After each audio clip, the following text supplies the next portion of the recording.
They clapped his girlfriend, so he dove headfirst into the treacherous high school underworld to solve a mystery that would make Sherlock Holmes proud. And all before the final bell rang. So the movie kicks off with the dude checking out a young woman who seems to be taking a permanent dirt nap. Rip in peace. Then we're zapped back to 2 days before the whole thing went down.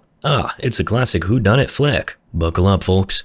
Let's see where this cinematic roller coaster takes us. And we're off. First up, we've got the young woman slipping a cryptic note into someone's locker. Later, our main guy from the opening scene snags the paper. Scribbled on it, 12:30, Sarmentoso and Del Rio. The handwriting? Adorable. At least if it's hers. Following the mysterious message, our guy heads to the payphone at the designated spot. He gets a call from the girl, Emily, while he, Brendan, plays it cool. Their convo hints at a past romance gone sour. Ooh, drama. Things take a twist when it turns out Emily's tangled up in some criminal shenanigans, and she's freaking out about being framed. She drops some cryptic clues, a brick, pin, and tug, before hanging up in panic. As a black Ford Mustang speeds by, someone inside flicks out a funky cigarette. This might be important. Pay attention. Determined to crack the case, Brennan calls in his buddy, Brain. Not a typo, I promise. Brain is basically a human computer, solving a Rubik's Cube like it's child's play. Brennan grills Brain about Emily's recent escapades and learns about a posh duo, Laura Dannon and her boyfriend Brad Bramrish. Emily used to hang with them, but now she's tight with a chick named Kara.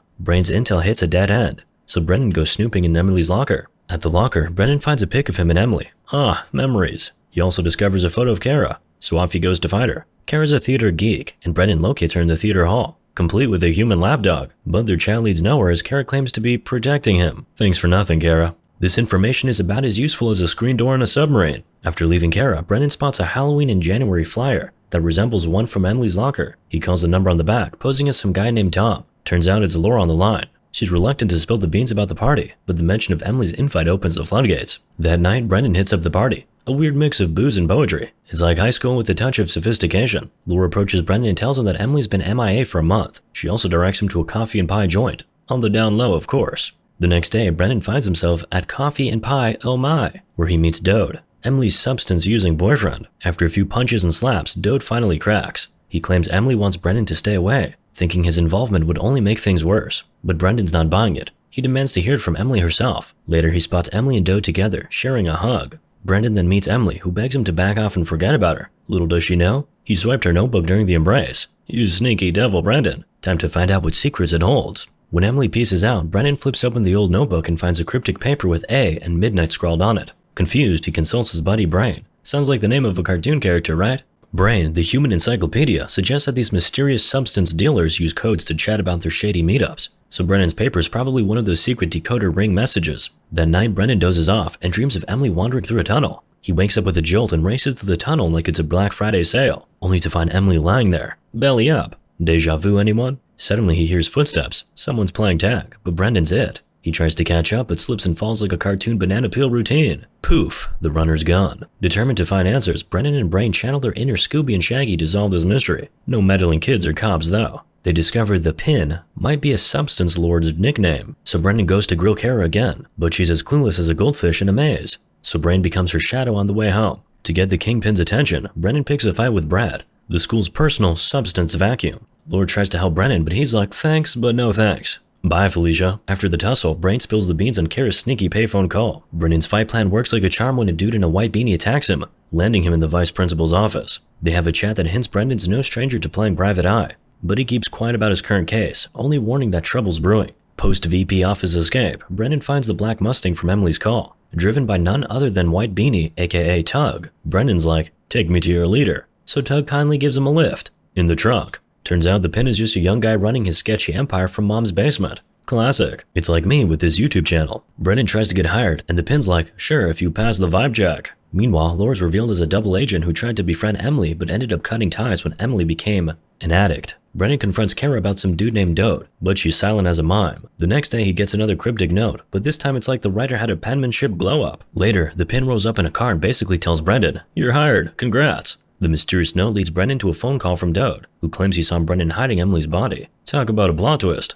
Looks like Brendan's got a serious case of he said, she said on his hands. The next morning, Brendan wakes up to find that Emily has pulled a Houdini and vanished into thin air. The Fuzz is on the hunt for her, and the VP is searching for him because, let's be real, everyone knew they were a thing once upon a time. So Brennan's in a pickle, and he's still clueless about Emily's whereabouts. That day, he strolls into the Pin's crib to do some detective work. While there, he spots a brick of salt chilling in a corner. As he's still eyeballing it, Tug materializes behind him like a creepy magician. At first, Tug's ready to whoop some serious butt, but Brennan cools him down and says he's worried the Pin might be hiding some sketchy stuff that could come back to bite him, so Tug decides to spill the tea about the brick. Apparently, the Pin scored a shipment of 10 bricks of the sussy salt, but that's way too much party for their small hood, so he offloaded 8 bricks to some mysterious client. The 10th brick was the one Brennan stumbled upon, and the 9th brick decided to play hide and seek. When the Pin threw a fit about it, the brick magically reappeared but was straight up garbage. Someone even ended up in a coma after sampling it. Talk about a bad trip. In the middle of their chat, Brennan tries to sneak Emily's name into the conversation. Tug claims he doesn't know her, but his face and body language scream, "Liar, liar, pants on fire." He also asks Brennan to keep him in the loop if the Pin mentions Emily, just in case she's connected to the stolen brick. How sweet, he cares. Just as they wrap up their gossip sesh, the Pin waltzes in and casually mentions that someone called about Emily and wanted to chat. Plot twist, Emily and Tug used to be a thing. Then, the Pin invites Brennan to join the meetup and hands him a paper with the same code he found in Emily's notebook. Dun dun dun! After leaving the Pin's pad, Laura swoops in and rescues Brendan, but he soon faints from exhaustion and an extensive collection of boo-boos. When he wakes up, he asks Laura to cruise around Pie House, where Dode and his crew hang. His plan is to intercept Dode before he meets with the Pin and Tug so he can get the 411. When Brendan confronts Dode, Dode drops the bombshell that Emily was pregnant with his baby. He also rambles on about how he and Kara are going to take Brendan down. After a screaming match with Dode, Brendan blacks out again. By the time he wakes up and tries to catch up with Dode, he's fashionably late. At the meeting, the Pin reveals that Dode has dirt on the person who offed Emily, but of course he wants something in return. Dode starts rambling about how the Pin needs this info because the guilty party is close to him and fears the boys in blue. Dode then hints that the person couldn't handle Emily being pregnant with his baby. Tug, thinking Dode's pointing the finger at him, goes full Hulk mode, pummels Dode, and caps him off with a bang. Brendan, on the other hand, is wiped and passes out again, because why not? When Brendan wakes up, he finds himself in Tug's boudoir. Tug informs him that it's basically World War III between his crew and the Pins. That night, Brendan sneaks in and calls Brain from a payphone, asking him to be on standby for backup. He then heads to school where the theater department is putting on a show and corners Kara for some grilling. Brendan calls Kara out for playing Dode like a fiddle. Turns out she convinced Dode that Emily was carrying his baby when she wasn't. She wound Dode up and fed him the idea that they could take down Brendan, whom she painted as Emily's killer. Since Dode saw Brendan hide the body and wasn't exactly a genius, he charged headfirst into the situation and got himself clapped. After his chat with Kara, Brendan meets with the Pin, who echoes Tug's words. War has officially kicked off. Brendan tries to convince the Pin that Tug just freaked out because he thought the Pin would rat him out if Dode revealed he offed Emily. But the Pin snaps back, saying he knows Tug has been eyeing his throne for ages. Whatever the case, Brendan suggests everyone, him, Tug, and the Pin, sit down for a little powwow before going full-on battle mode. Laura, who's been eavesdropping the whole time, then chauffeurs him back to Tug's place, where he tells Tug about the arranged peace talks. After talking to Tug, Brendan sneaks into the bedroom for some shut-eye and to grieve for his lost Emily. Laura comes upstairs to comfort him. And well, you know what they say about grief being a powerful aphrodisiac. Before you know it, Brendan, who had spent the entire movie side-eyeing Laura, looks like he had that dog in him after all. Clapping always finds a way. After their smoocheroo, Laura tries to convince Brendan not to hit up that sketchy meetup with Tug, but Brendan's got a stubborn streak longer than a CVS receipt. And as he heads out, he realizes Laura's cigarette matches the brand flicked from that mysterious black Mustang. Cue dramatic music. Dun dun dun! On his way to the ultimate showdown between the Pin and Tug, Brendan gives Brain a ring-a-ding-ding. He tells him to call the Fuzz 15 minutes into the meeting, reporting some not-so-legal substances in the trunk of a black Mustang. He also asks Brain to keep an eye on Laura in case she tries to make a sneaky escape from Tug's crib. At the meetup, Tug and the Pin are exchanging heated words like a bad game of hot potato. The Pin lays down his terms to call a truce, including not wanting any of the drama involving Emily to stick to him like a bad smell. He also wants Tug's word that the mysterious 10th brick is pure as the driven snow, since he's planning to sell it soon. But Tug refuses to be the Pin's sniffer dog, so Brendan volunteers, hoping to shut these two angry monkeys up. Time to fetch the brick, right? Wrong. When the dudes go to retrieve it, it's pulled a Houdini and disappeared. The Pin is convinced Tug swiped it, and in a rage, Tug beats the Pin like a dusty rug, ultimately clapping him.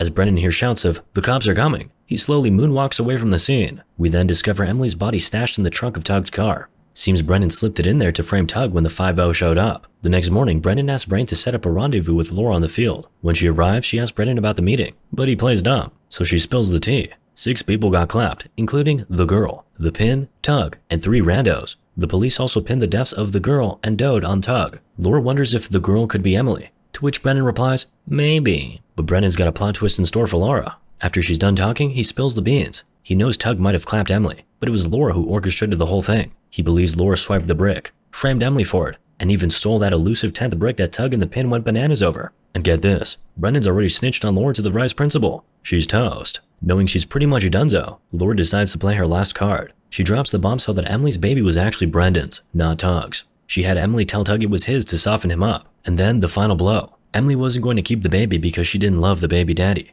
aka Brendan. This news hits Brendan like a ton of bricks, and he's left there, mind blown, as Laura walks away and Brendan's left reeling. The credits roll. Moral of the story? Give me brain and Tug on my brick.